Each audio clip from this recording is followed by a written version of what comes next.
Hi, welcome to my channel Confirm English.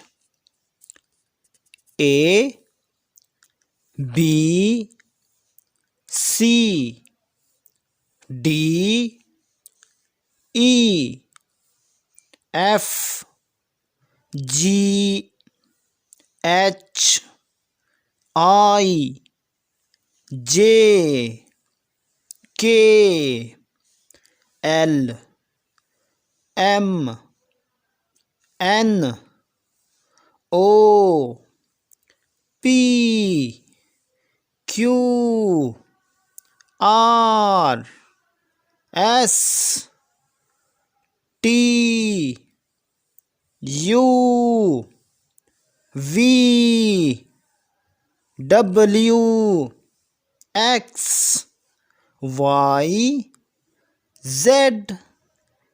इसको Z भी पढ़ते हैं, Z भी पढ़ते हैं। दोबारा से सुन लें। A B C D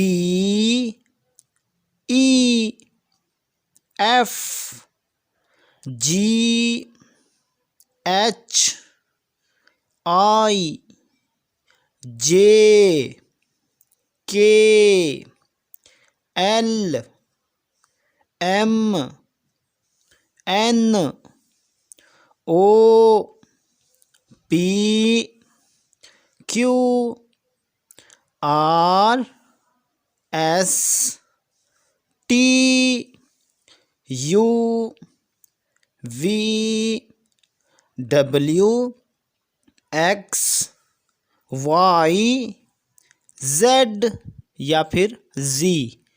तो इसको कहते हैं कैपिटल लेटर्स या कैपिटल अल्फ़ाबेट, यानी कि बड़े हरूफ या बड़े खतूत।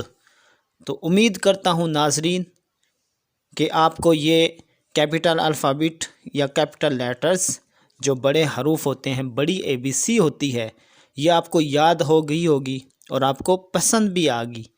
वीडियो को लाइक करें, कमेंट करें और हमारे चैनल कन्फर्म इंग्लिश को सब्सक्राइब करें और बेल आइकन को प्रेस कर दें। Thanks for watching my video. अल्लाह हाफिज़।